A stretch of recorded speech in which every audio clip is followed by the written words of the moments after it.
요한복음은 예수 그리스도께서 하나님의 아들이신 것을 증거하고 있습니다. 하나님의 아들이 누구신지에 대하여 요한복음은 우리에게 말씀하고 있습니다. 요한복음 2장 1절로 17절 말씀까지의 내용에 보면 예수님께서 갈릴리 가나 혼인잔치에 초청을 받으셔서 그곳에 가셨을 때 혼인잔치에서 가장 중요한 포도주가 바닥이 났습니다. 예수님께서 요한복음에 기록되어져 있는 그리고 복음서에 나타난 이적을 행하신 것 중에 가장 첫 번째 이적을 행하신 것이 이 물로 포도주를 변화시킨 사건입니다. 이 표적을 보여주셨고 그리고 성전에 들어가셔서 성전을 청결케 하신 사건이 요한복음 2장에 기록이 되어 있습니다. 이 두 가지의 표적과 사건은 예수님이 하나님의 아들로서 물과 같은 자들을 포도주와 같은 더 가치 있고 죄인을 의인으로 구원하시는 변화시키시는 하나님이신 것을 우리에게 보여주는 말씀이고 예수님이 성전 되신 것과 성전의 주인이시요 성전을 청결케 하시는 하나님 아버지의 집이 되게 하시는 분이신 것을 성전이신 것을 요한복음 2장 1절로 17절을 통해서 우리에게 분명한 표적과 이 이적을 통해서 우리에게 보여주셨습니다.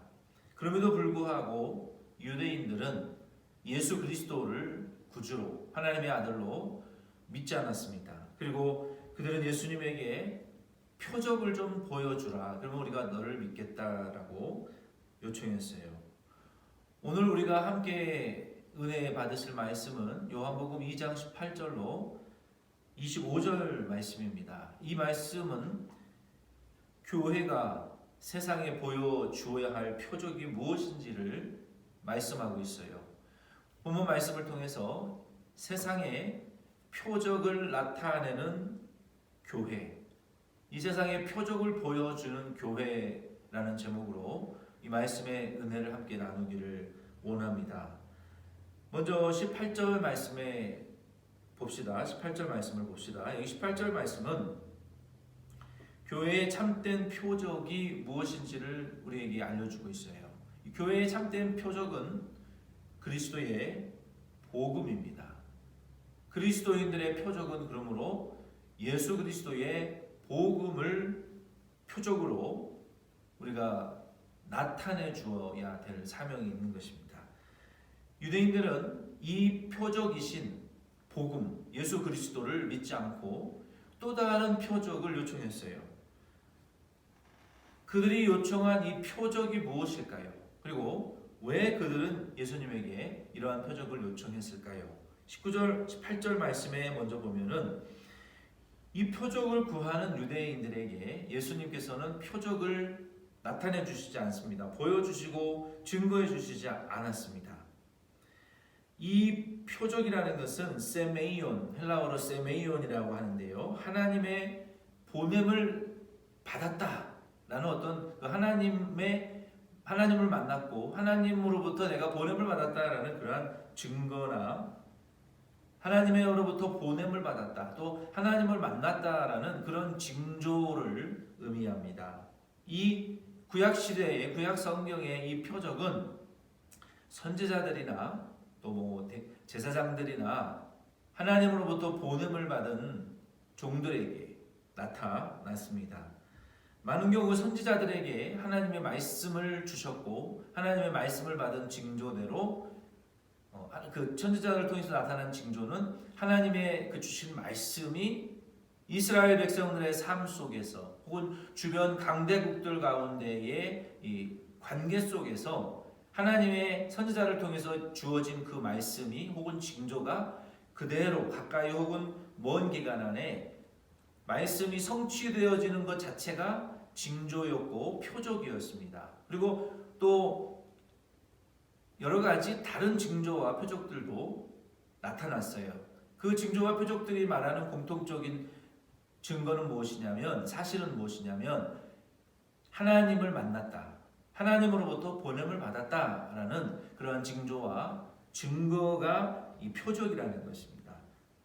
두 가지의 예를 우리가 좀 살펴봅시다. 이 표적의 예를, 구약 성경에 나타난 표적의 예를, 먼저 모세의 예를 살펴봅시다. 하나님께서 모세를 만나서 가장 먼저 모세에게 보여주신 이 표적은 무엇입니까? 그 떨기나무에 붙은 불이 타지 않는 것입니다. 그리고 하나님께서 모세에게 말씀하시고 그의 손을 품에 넣었다가 뺐을 때 완전히 썩어서 부패된 문둥병자의 손이 되었고, 다시 품에 넣었을 때 완전한 회복이 되어진 이러한 표적을 주셨어요.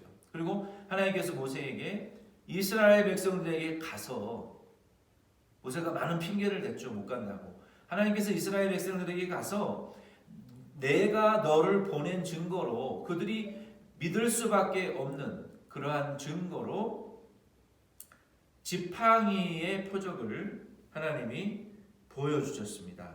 그 지팡이의 표적이 무엇이었냐면, 그 지팡이가 뱀이 되었고 또 뱀의 꼬리를 잡았을 때 지팡이로 변화되는 이런 표적을 보여주고, 이 지팡이로 하나님의 구원의 능력을 행하라고 말씀하셨어요. 출애굽기 12장 13절 말씀, 12장 이 표적이 하나님을 만난 증거였고, 또 이스라엘 백성들을 모세를 통해서 구원하시겠다라는 그러한 하나님의 구원의 징조와 증거가 되었습니다. 또 다른 예는 출애굽기 12장 13절 말씀에 보면 유월절 어린 양의 피의 표적입니다. 이 피의 표적이에요.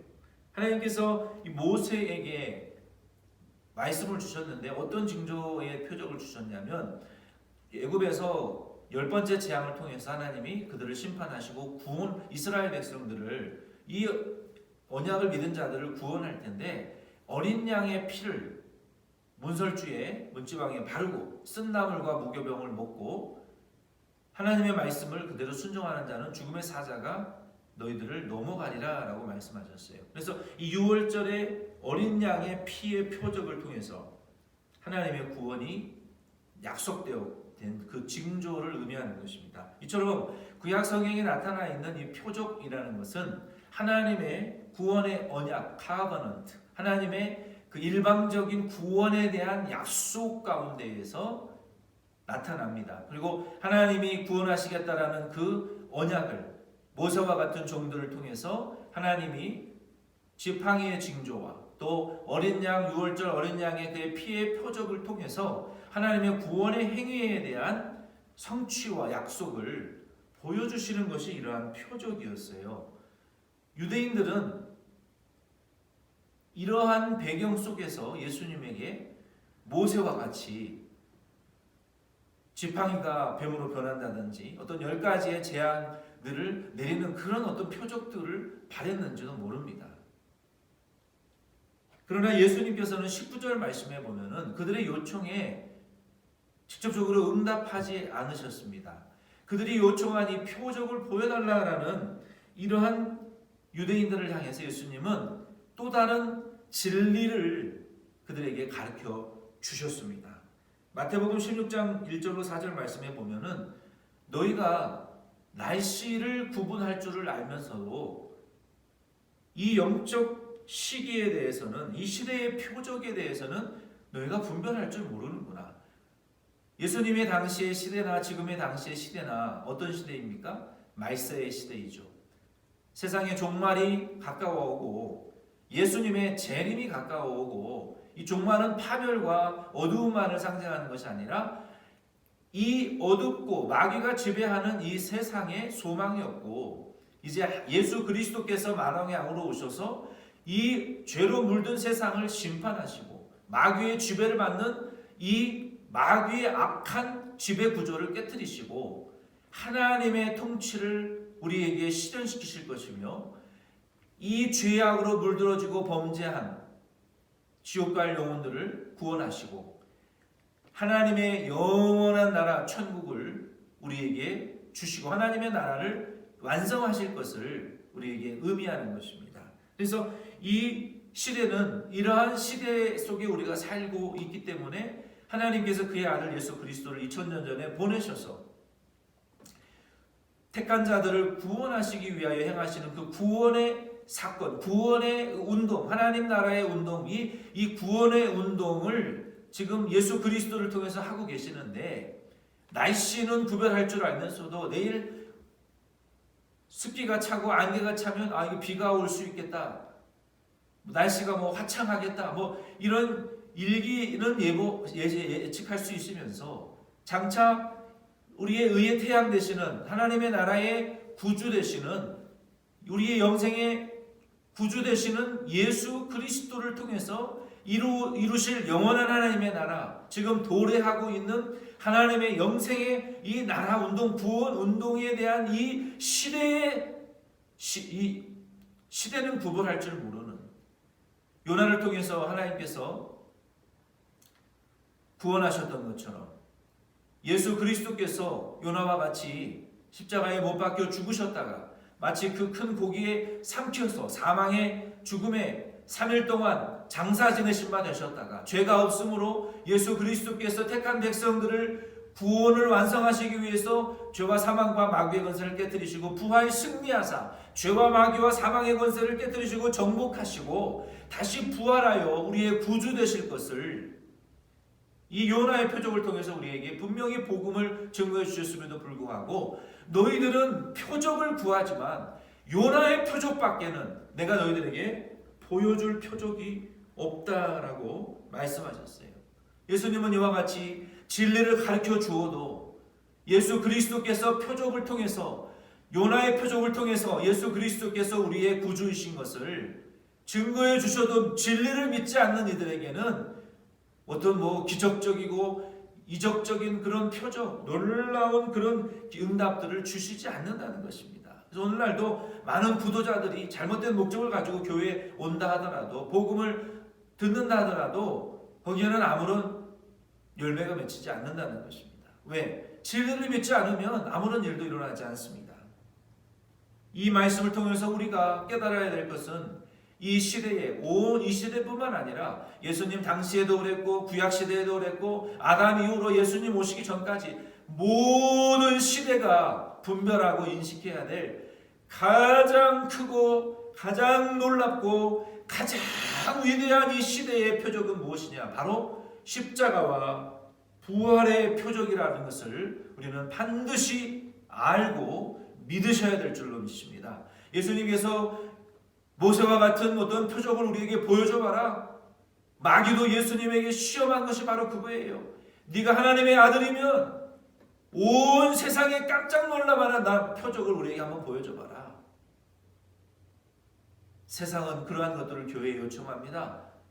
그러나 예수님께서 마귀에게 사탄아 물러가라, 오직 하나님께만 경배하고 주여 너희 하나님들을 시험하지 말고 하나님의 말씀으로만 살고 하나님만 경배하고 사탄아 떠나라 라고 물리치셨던 것처럼, 그리고 표적을 요청하는 유대인들에게 어떤 조금의 표적과 놀랄만한 일들을 보여주시지 않고 진리로 그들에게 또 복음을 전하시고 설득하셨던 것처럼 고린도전서 1장 18절로 22절 24절 말씀에 보면은 우리에게 이렇게 말씀하고 있어요. 이 표적을 요청하는 세상에게 이렇게 말씀하고 있어요. 십자가의 도가 멸망하는 자들에게는 미련한 것이요 구원을 받는 우리에게는 하나님의 능력이라. 아멘.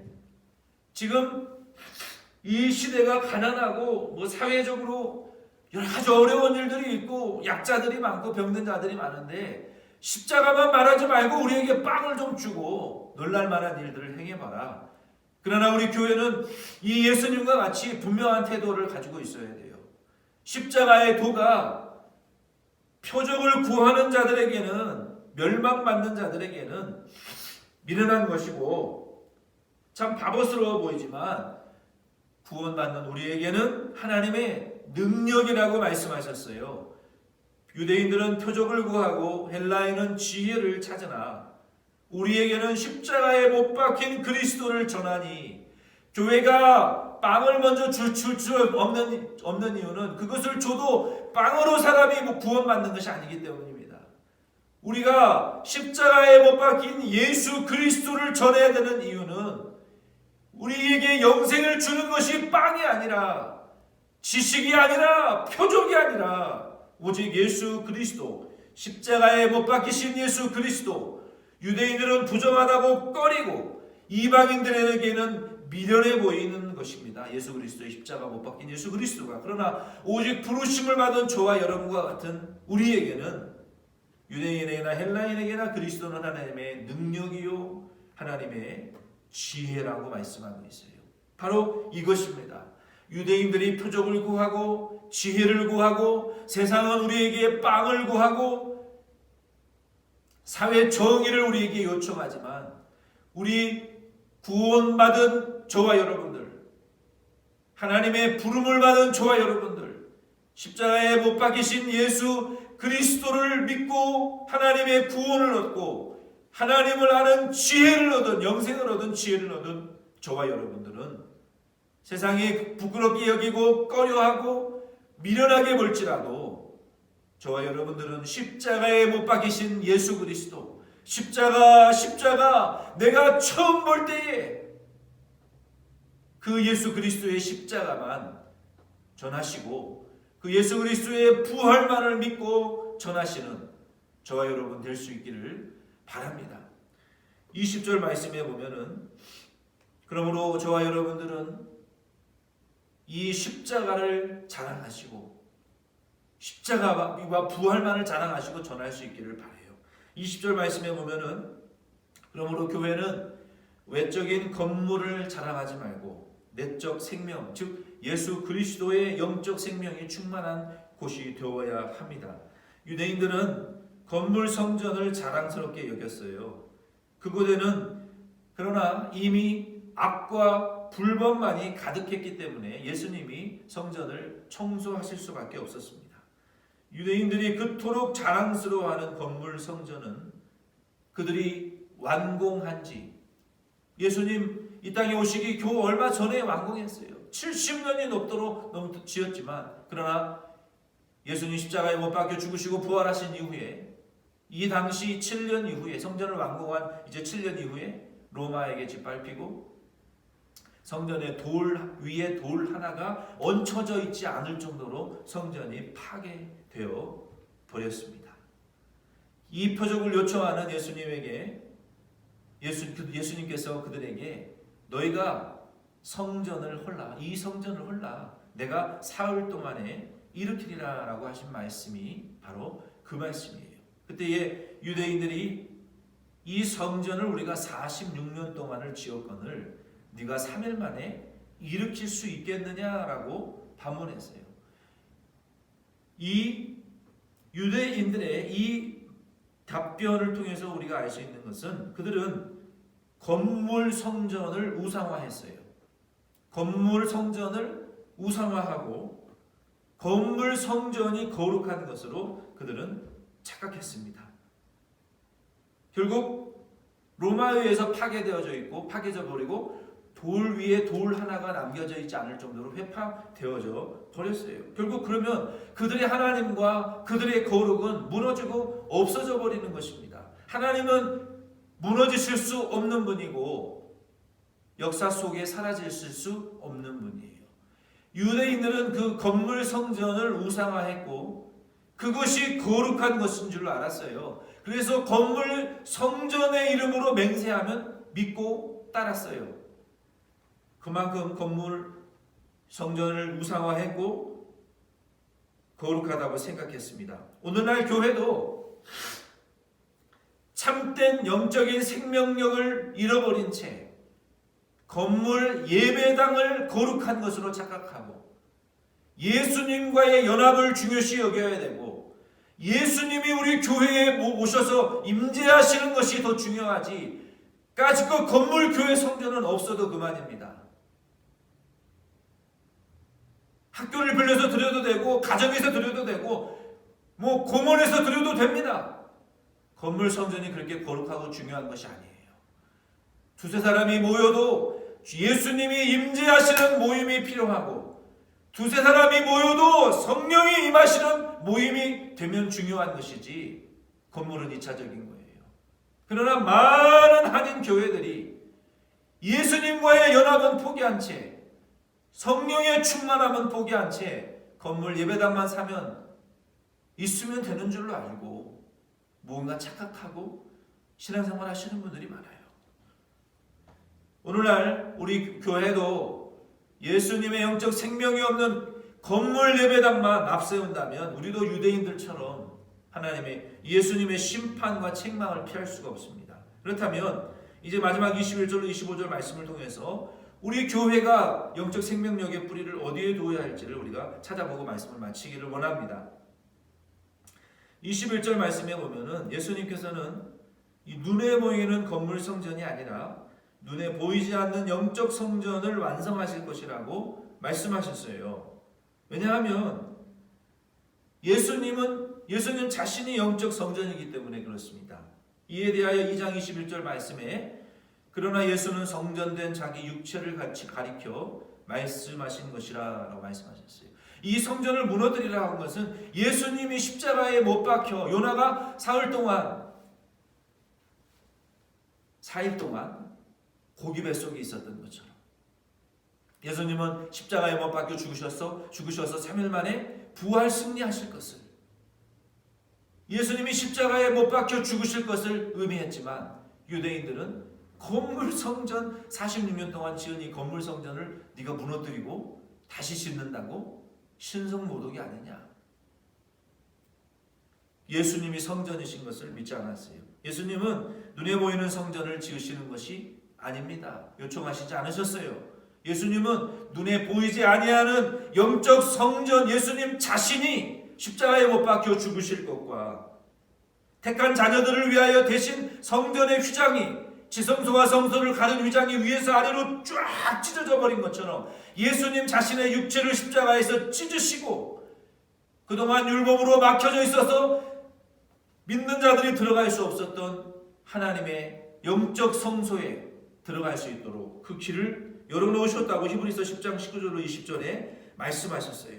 이제는 건물 성전에 들어가는 것이 아니라 대제사장에게 의존해서, 사람에게 의존해서 짐승의 피를 흘려서 들어가는 것이 아니라 이제는 우리의 성전이신 죄 없으신 예수 그리스도를 통해서 그 예수 그리스도를 믿는 자들은 누구든지 그 예수 그리스도를 믿음으로 영적 성전 하나님 계신 세계 속에 들어가 예수의 피를 힘입어 하나님과 교제하고 제사함 받고 하나님과 사랑을 나눌 수, 교제할 수 있는 이 새롭고 살아있는 a new living way, 새롭게 살아있는 이 길을 예수님이 여셨다는 것입니다. 히브리서 10장 19절로 20절에 그러므로 형제들아 우리가 예수의 피를 힘입어 성소에 들어갈 담력을 얻었나니 그 길은 우리를 위하여 휘장 가운데로 열어놓으신 새로운 산길이요 휘장은 곧 그의 육체니라 라고 말씀하셨어요.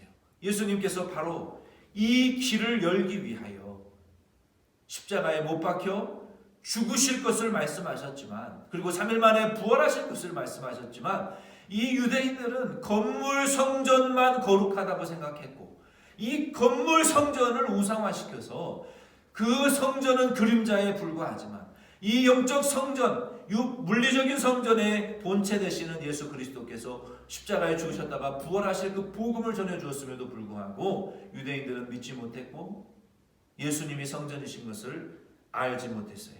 22절로 25절 말씀에 보면은 교회의 예배당은 그러므로 영적 성전의 모형이요 그림자일 뿐이지 그 건물 성전이 거룩한 것은 아니라고 우리에게 말씀하셨어요.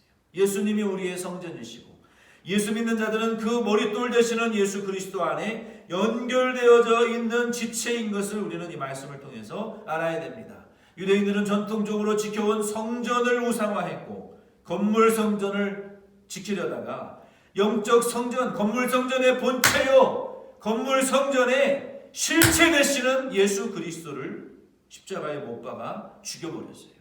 예수 그리스도께서는 그러나 3일 만에 부활 승리하심으로 영적 성전을 다시 세우셨고 이제는 누구든지 그를 믿는 자마다 예수 그리스도의 피를 의지하여 하나님의 보좌 앞에 담대히 나아가 영적 세계에 들어갈 수 있게 새롭고 산 길을 우리에게 예수님이 열어주신 것을 믿으시기를 바랍니다.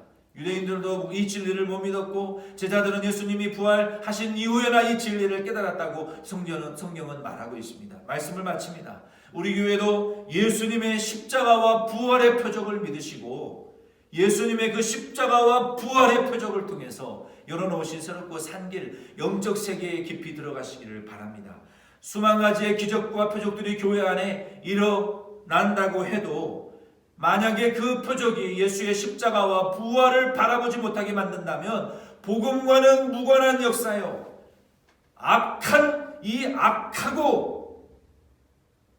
이 악한 자들아, 불법을 행하는 자들아, 내게서 떠나가라. 예수님 말씀하셨어요. 병을 고치고 귀신을 쫓아내고 선지자의 이름으로 여러 가지 표적들을 행했을지라도 이 불법을 행하는 자들아, 너는 나와 상관이 없는 자들이라고 천국문 앞에서 지옥으로 떨어지게 될 거예요. 복음과 상관없다는 것입니다.